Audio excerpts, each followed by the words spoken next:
Welcome and good morning, everyone. I am Katie Cartman, the Director of Religious Education here at Emerson Unitarian Universalist Church in Houston, Texas.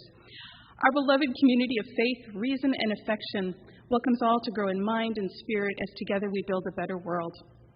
If you are joining us for the first time this morning, we extend a special welcome to you and invite you to fill out our visitor card so we can send you more information about us and you'll find out about our activities. Again, welcome to all. We are a church in many places, some of us here in the pews and some joining us on YouTube from home or wherever we might be. And our world is a different one than it was in early 2020. Our worship service has changed accordingly. People on site are sitting in every other pew with some space in between families. We've put a few offering baskets at the front and back of the sanctuary, and we'll invite you to come forward to use those anytime throughout the service rather than passing the plates. Also, only our musicians are singing right now, as the rest of us learn new ways to experience our hymns. You may want to take a moment right now to silence your cell phones. You can keep them on for tweeting or whatnot, but we just don't want to hear the dings and the rings. Following the worship service, folks in the pews may head out to our courtyard and playground to chat that-a-way, and we'll also have social time on Zoom, a chance for you to gather in smaller groups to discuss the service and what's going on in your lives. Folks online, we give that link toward the end, and it's also in the e-blast. So let's get started with our prelude. Sean?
Good morning.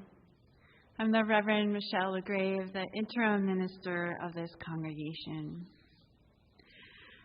With today's service, we continue to explore the 5 core values identified by the congregation last spring.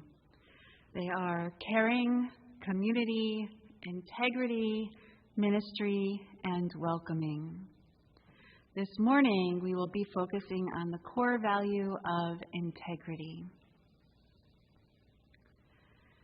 Whoever you are, wherever you come from, wherever you find yourself on your life's journey, whether you've walked in or rolled in or dialed in, whichever your pronouns, whomever you love, you are welcome here. We gather together. We arrive as individuals, as couples, as families, as neighbors, as friends. We got here by walking, by biking, by riding, by driving, by connecting. We bring us our joys and our sorrows, our laughter and our tears, our worries and our fears, our questions and our beliefs, our ethics and our values. Some of us arrived early this morning, or joined us 10 minutes ago, or encountered obstacles on their way, or will arrive just in time for the sermon, or will sign on later this week or even next month. We are sitting in pews, leaning on walkers or canes, stretching in the aisles, settling in wheelchairs, and relaxing in recliners. We, members, friends, and visitors alike, come from many paths and join together as one congregation to lift up our highest ideals. We have gathered. Now let us worship.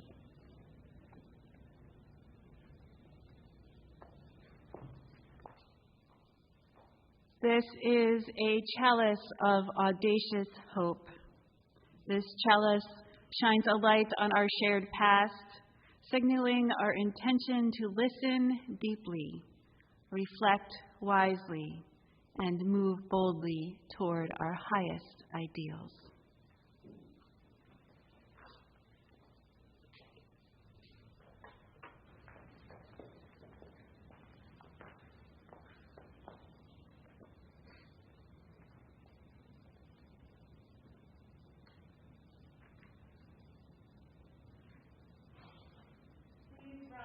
Either in body or spirit for our opening hymn. If you are at home, sing along as loudly as you would like. If you are here with us in the sanctuary, maybe you can mouth the words or hum in a very, very quiet voice, or sway or snap your fingers, whatever you would like to do. Let us begin.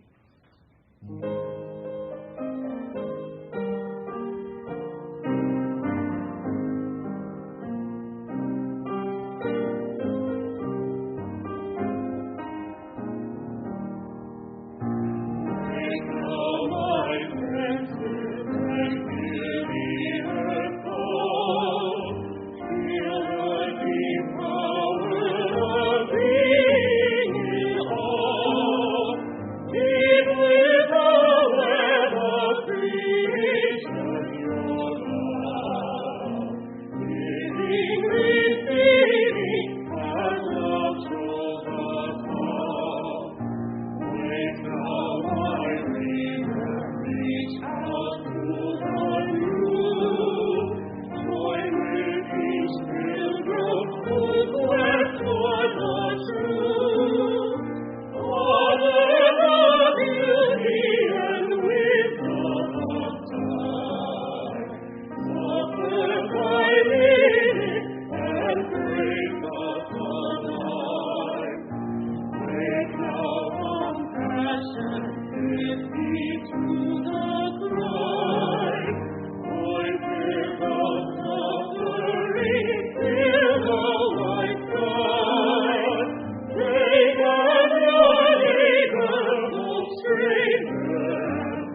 When I'm out walking my dog, I think about the many paths we take.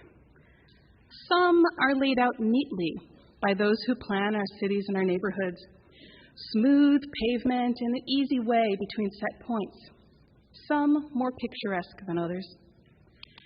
See, I live near the Terry Hershey trails. Recreation and commute and flood control all in one, from Highway 6 to the Beltway 8. On one side of Buffalo Bayou, it's paved paths and strong bridges and underpasses, gym equipment and drinking fountains, even a few restrooms.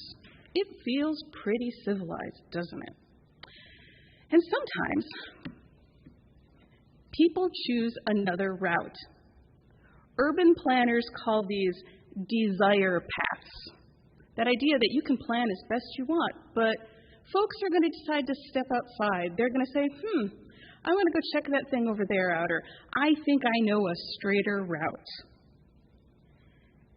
And if it's just one person, that path's not really going to show, at least not at first.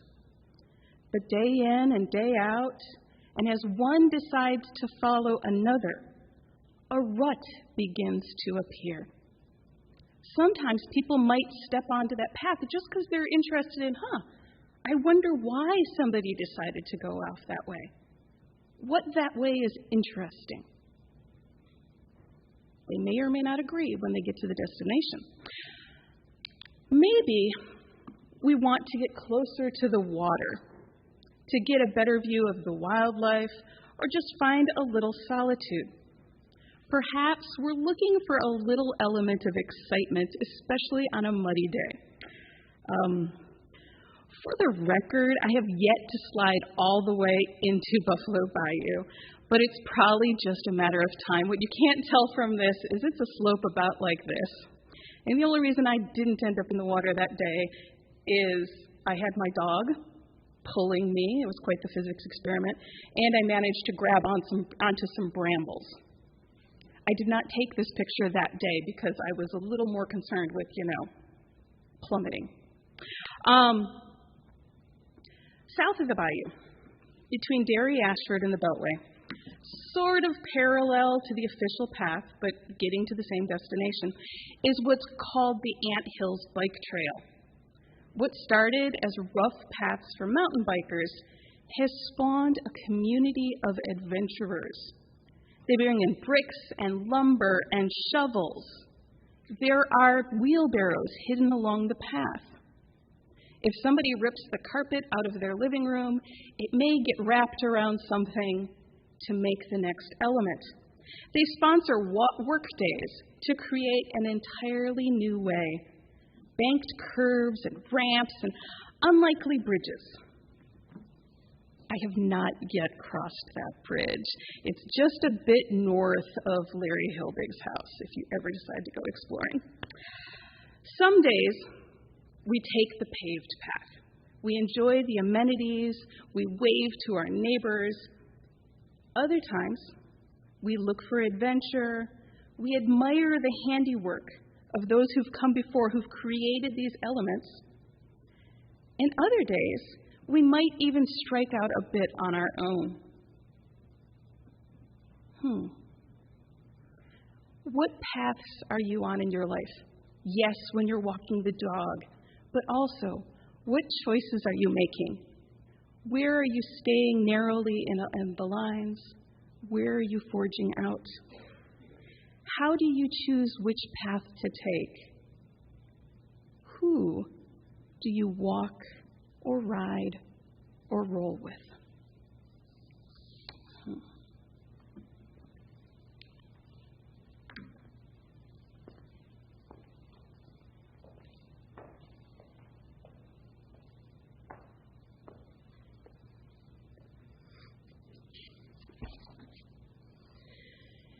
Giving out of what is our own is a transformative act. As a community of faith, we collect an offering, not for ourselves or our congregation, but to give to others as a collective action of our community and as a way to live out our shared values. Indeed, if you've been wondering how you can suggest a 501c3 organization our church might support, this is your month. Our outreach committee is taking nominations for our 2022 offerings now. Check the e-blast and get your nominations in by November 30th. Please give with a generous heart to support the November Share the Plates recipient. This month, 75% of the offering goes to the Carrizo Comecrudo tribe of Texas. The Carrizo Comecrudo people lived along the South Texas Rio Grande Delta, a tribe who have long survived the occupation of their homelands and spiritual soul. And as always, 25% of our offering will go to Interfaith Ministries Meals on Wheels, feeding Houston seniors. We have 3 ways to give. You can text the number on the screen, go to our webpage for online giving, or you can put in our offering basket or mail a check to the church.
Please find a comfortable place to be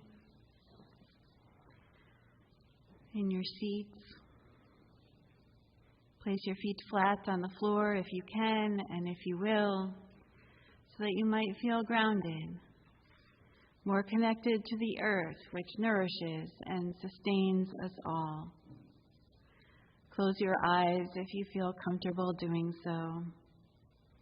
And take a deep breath in.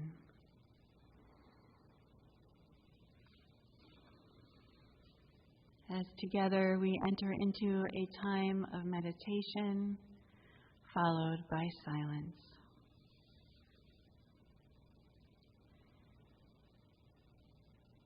In this moment of worship, we call to mind those times of failure and regret common to all of us. We remember first, in silence, those times when we have failed to do all that we meant to do, or through our actions failed to be all we were meant to be.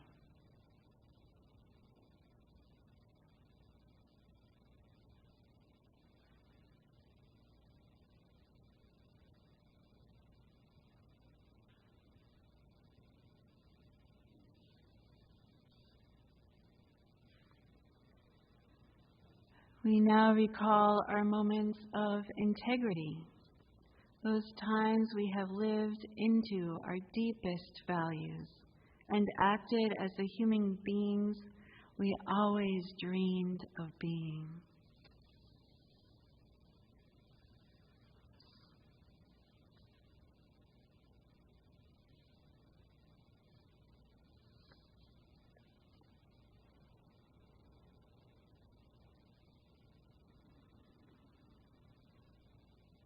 And so we choose at this moment to lay down the burden of our shortcomings and grasp the courage to begin anew.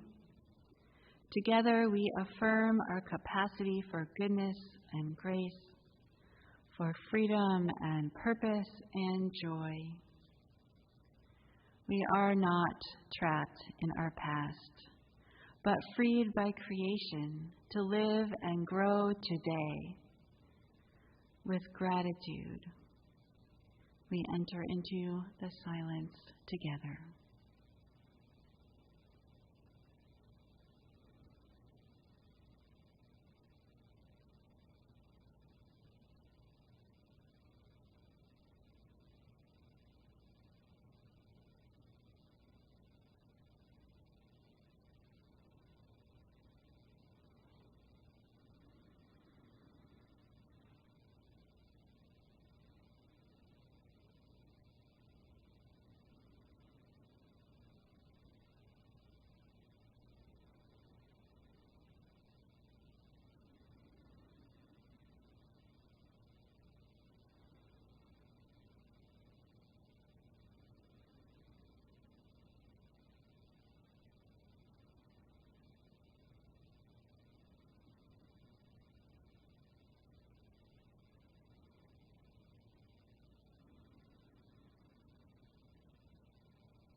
Amen, and blessed be.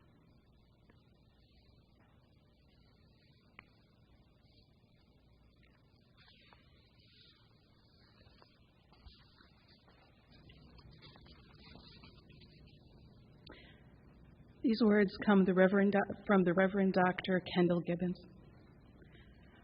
Our communities of memory and promise are founded upon covenants because we all need a defense against the impulse of immediate feelings that challenge our best intentions. It is necessary to be reminded from time to time of what you said you were going to do and what you really want, over and above the lure of momentary comfort. Covenant is our word for the solemn promises that counteract the randomness of a future in which anything and everything is possible, by committing us in advance to certain relationships and values. We do this because what we build with intention, and even with difficulty, is more satisfying in the long run than the pleasures that we happen to encounter. We do it in time-consuming rituals, invoking powers that we scarcely know how to name, because we are seeking some way to give our lives the density and dignity and depth that we suspect, with longing, might yet be possible.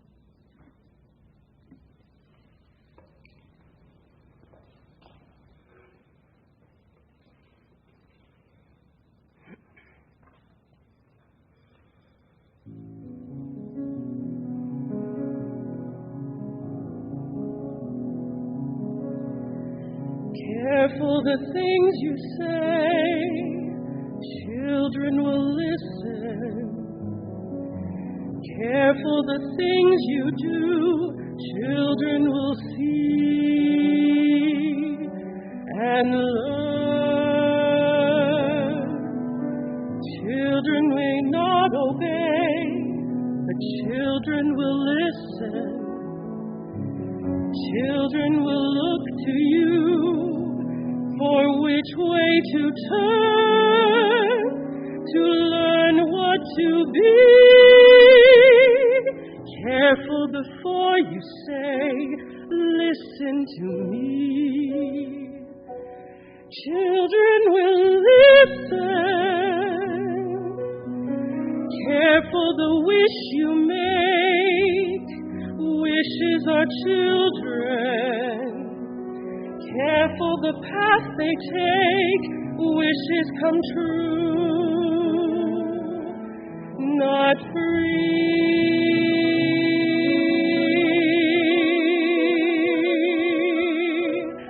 Careful the spell you cast, not just on children. Sometimes the spell may last past what you can see and turn against you.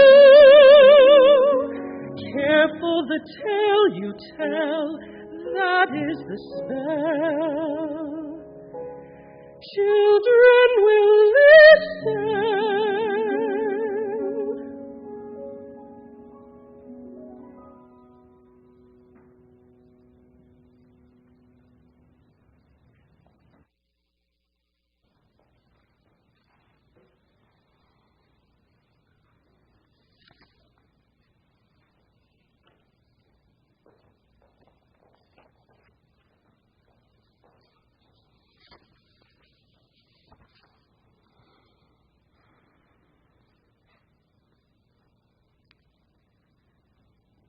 I have a confession to make. One that might make a whole lot of sense or no sense, depending on your perspective on the Unitarian Universalist ministry. I love the Bible, especially the Hebrew Scriptures, though I don't get to spend as much time in study as I'd like. And yes, I am partly joking about this being a confession. So first, allow me to acknowledge that the Bible has too often been used for harmful purposes, and that harm, that damage to both people and social structures is all too real, can't be ignored, and shouldn't be downplayed. Now, second, allow me to make an important distinction between the Bible itself and the ways it has been misused. It is not the Bible that is the problem, but the ways in which it has been misused by people. So if you hear nothing else today, hear that. So we're going to begin with something we haven't yet done together, and that is a bit of biblical exegesis.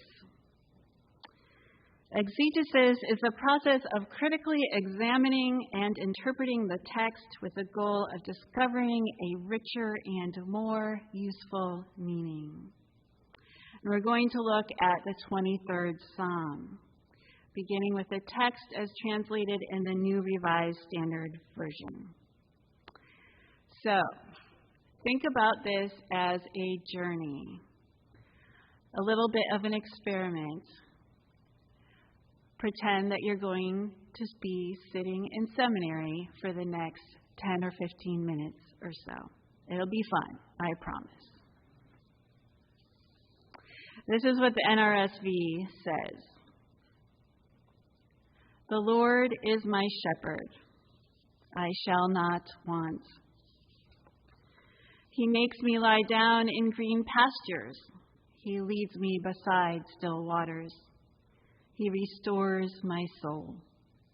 He leads me in right paths for his name's sake.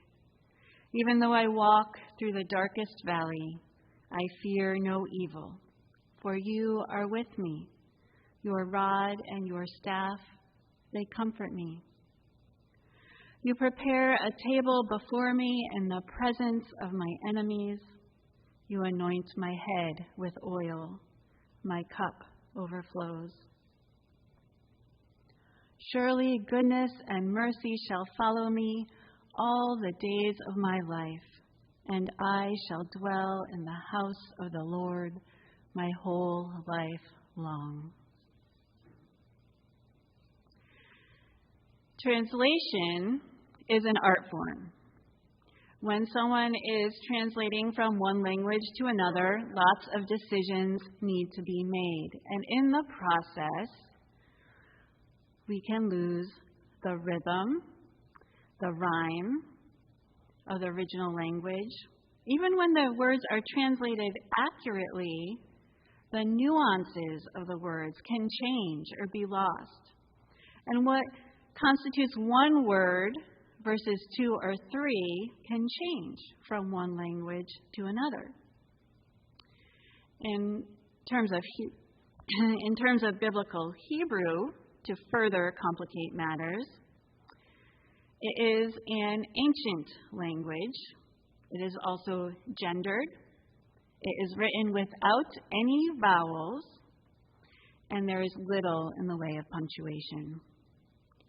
And even more challenging, in ancient or Proto-Hebrew, the words can be read in any direction, left, right, up, down, or diagonal.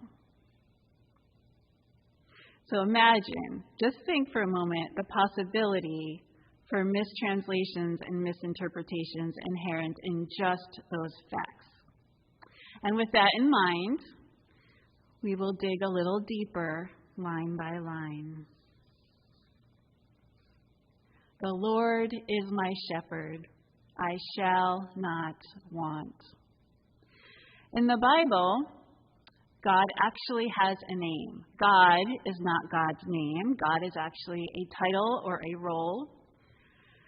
God's name is written with the letters Yod He Vav He.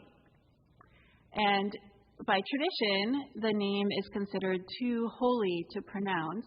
So as we go through the sermon this morning, I am going to refer to God as Yah, which is the first letter in God's actual name.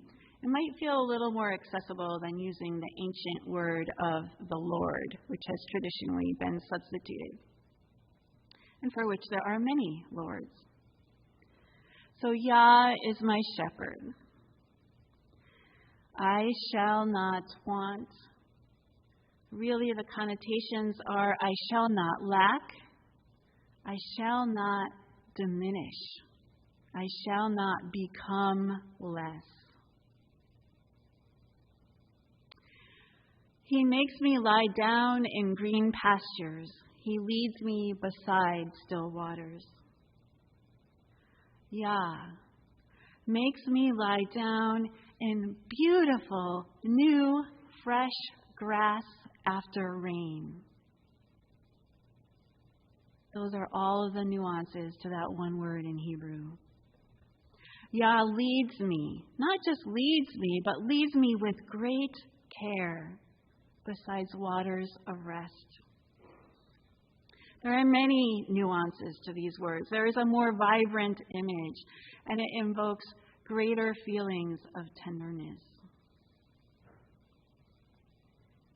He restores my soul. He leads me in right paths for his name's sake. Yah restores my soul.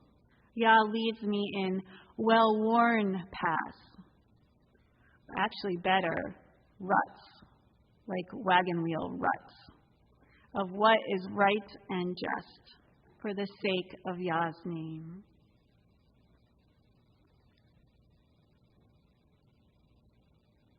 The soul. Yah restores my soul. The soul might also be interpreted as life or life's blood, the nafesh, and it lives in the neck. This is the most vulnerable location in the body. If you think about living in ancient times,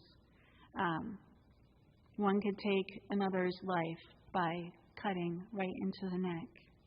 It's a terrible image, I know, but that's the vulnerability of that location. Nafesh Yeshovev. God restores my soul. God restores my life. Yah.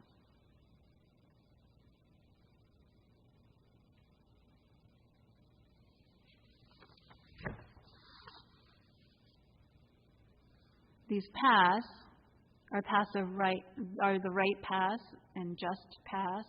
They are not easy to lose sight of, these paths. They're very obvious. I don't know if any of you have ever seen pieces of the Oregon Trail, if you've traveled around in the Midwest. But they've turned into actual gullies. The ruts have become so deep and then eroded over time. You're not going to miss them. So it might apply that we should know when we are in these ruts, when we are on these paths. We can see them, and when we leave them, we know that we are leaving them.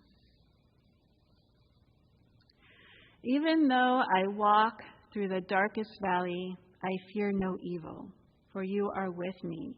Your rod and your staff, they comfort me. Even though I walk through the darkest valley, I fear no misery, for you are with me. Your symbols of safety and protection, they comfort me. Not just evil, but misery. A desolate landscape is what is evoked. The desert, the wilderness. You are with me. Exile. You are with me.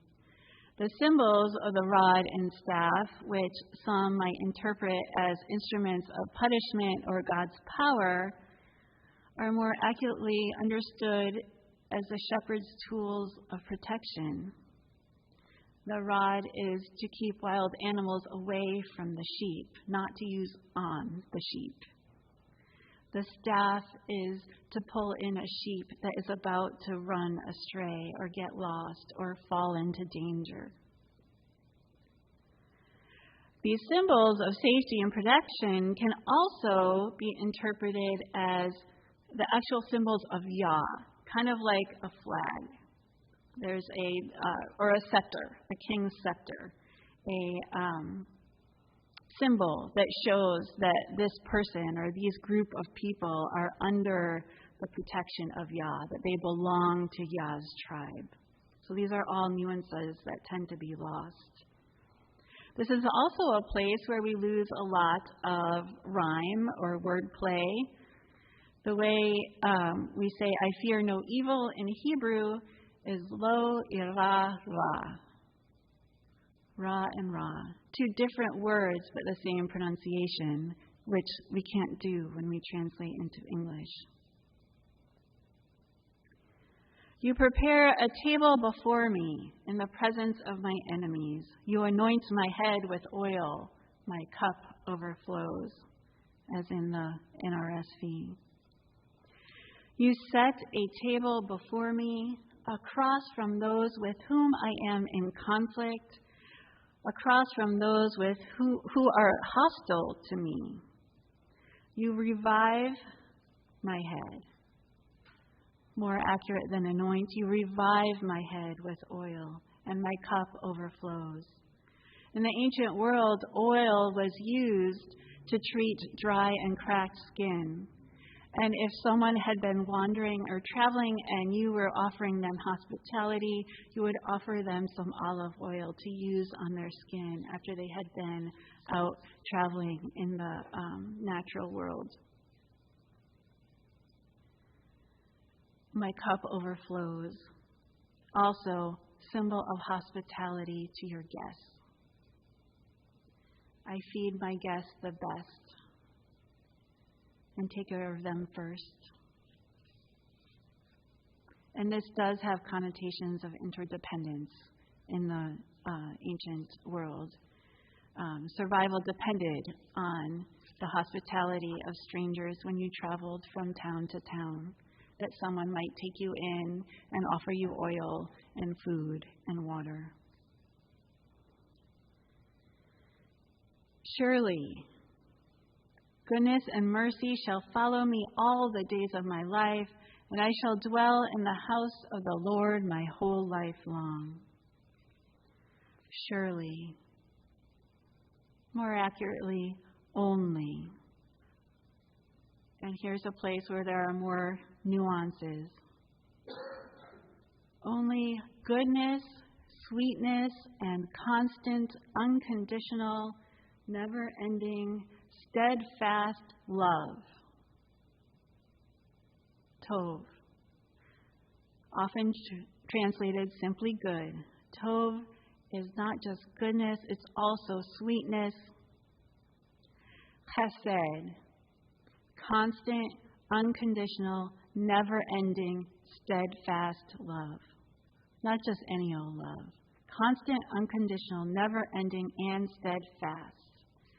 Shall not just follow me all the days of my life, but shall pursue me, run me down, track me down, never let me go. And I shall dwell in the house of Yah for the length of days. The house of Yah, not a heavenly house as we might imagine, and is probably the reason why people choose to use it in memorial services so often. It is the earthly house, the earthly temple. In the ancient world, God was thought to actually live in, dwell in the temple. So there are a few areas of the psalm I'd like to explore in the light of the core value of integrity. The first is the concept of paths or ruts. These paths or ruts are well worn. Others have been here before, and they have been here before for thousands of years. We do this, as in Katie's story this morning, but this has even come to us into the United States from ancient Rome. Our railroad tracks are a standard width that matches the width of chariot wheels from the ancient world, because people have been following in those same tracks, those same paths for so long. And there are many paths, many paths, not just one. We have to get on a right path. And if we find ourselves on the wrong path, we need to get off and create a new path over to the right path. Perhaps this is a path of desire, as Katie suggested earlier this morning. And we have to know or trust that others, as we find our way back to the right path, a right path, that others will likely soon follow us. Second, a right and just path is a path carved out by the holy, carved out by what we consider to be of ultimate value. So God is a word that can be problematic for some people in certain circumstances. Hear it, interpret it in the broadest sense you possibly can. Whatever is most holy in your life, whatever you hold up most highly, whatever is of ultimate worth, of ultimate value in your life, has carved out this path that is right and just. In this case, the ultimate value we are talking about is actually integrity.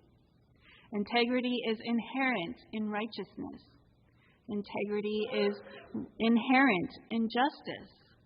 We cannot be in the right without having integrity.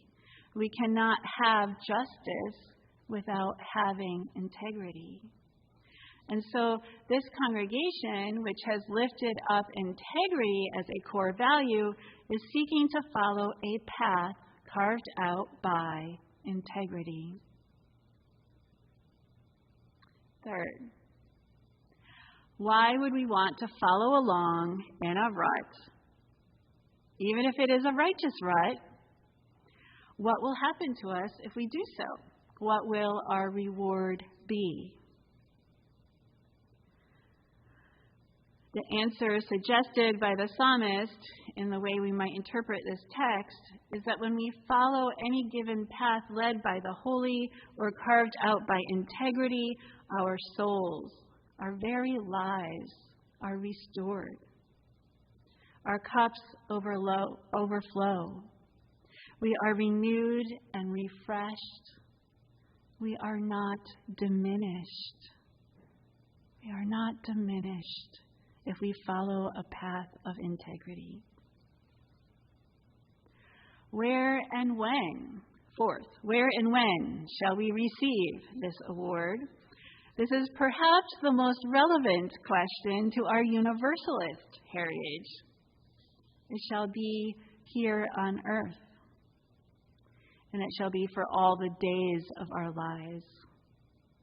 We're not talking about a heavenly temple, a heavenly reward. We're not talking about an afterlife.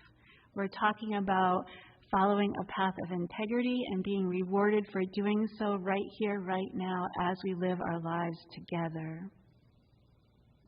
And as we worship, which means quite literally to hold up that which we consider most worthy. What we are doing today is holding up, lifting up what we consider to be most worthy as integrity.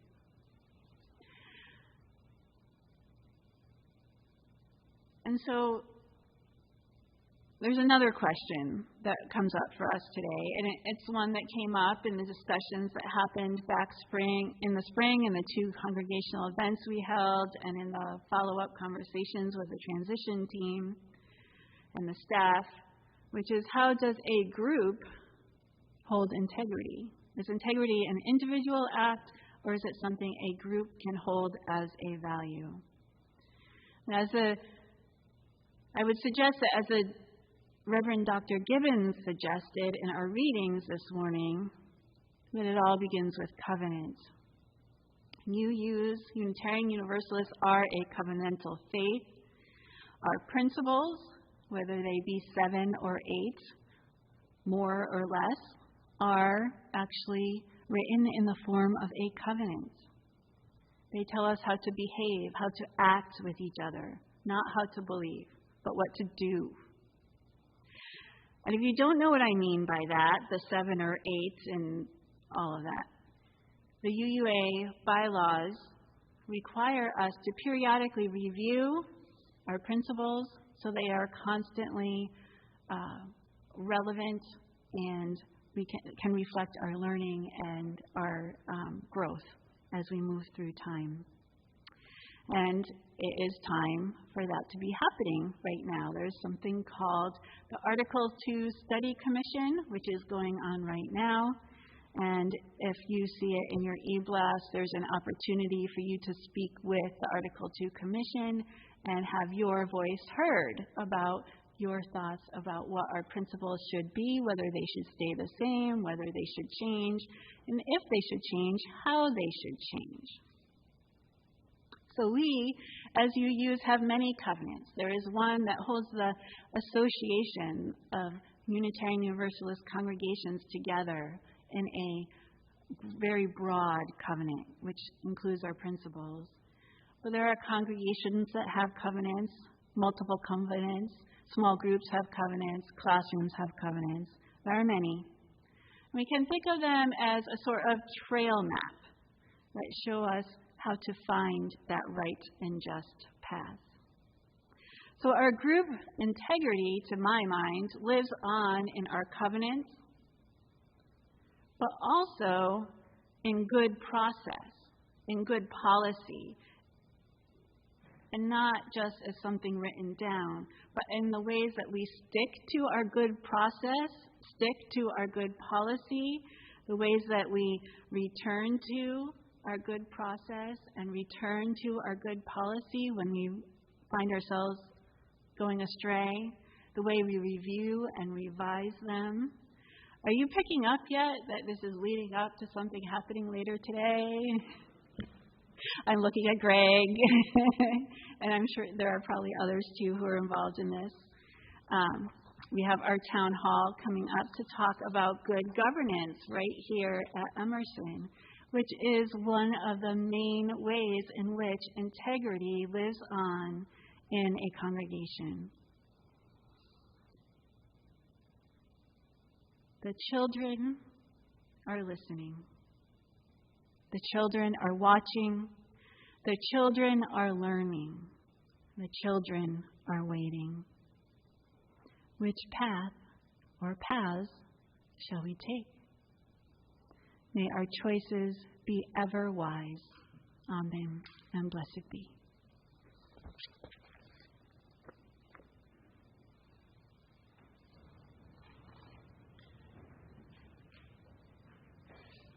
Now let us rise either in body or spirit and join in our various ways. The closing hymn, Touch the Earth, Reach the Sky.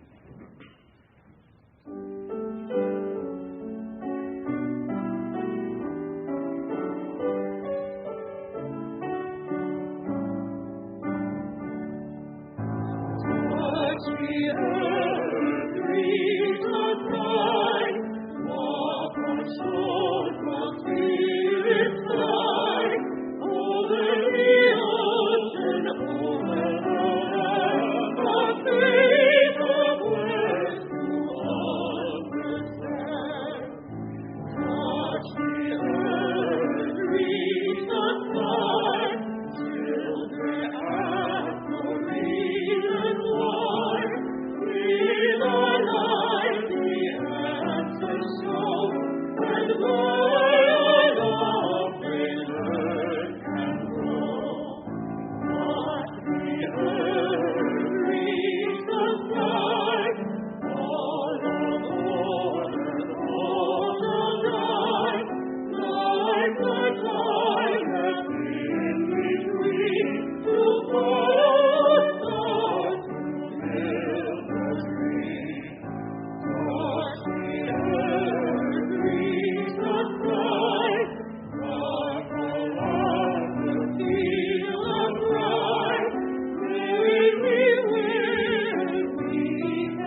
As we prepare to once again diverge on our many paths, let us bring with us both the memory and the hope of this congregation.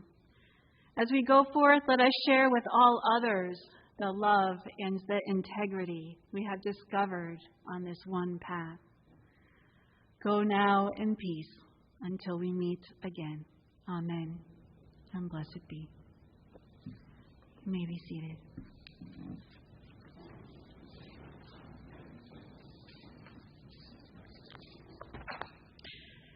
Just a few announcements before we get to our social time, either out in the courtyard or on your computer. First of all, as Michelle mentioned, the first of 4 town hall meetings will be today at 12:30 in this space to talk about the amazing work that our governance committee has done over the past 3 years and what that's moving us toward as we get to a congregational vote on December 5th. If you cannot make it to this one, don't worry. Again, there are 4 of them. You do not have to come to all of them. Second of all, social time will follow. The link, if you are at home, is, as always, emersonhouston.org/social time. And next Sunday, we invite everyone to take part in a communal offering for the women's home. You will bring in, and there's a handy flyer to tell you, various gift cards or other items that you might like to donate to help somebody who's coming out of hard times to have a joyous holiday season. Feel free to grab one of these pamphlets or talk to Suzanne Miles after the service to bring in your offerings, which we will actually bring into this space to make an offering next Sunday morning. And yes, we'll find a way to do that online as well, I am certain. It is good to be together. Now is our postlude, followed by that social time. Remember, for those of you in the pews, you can go out any of these doors to avoid a crowd. Sean?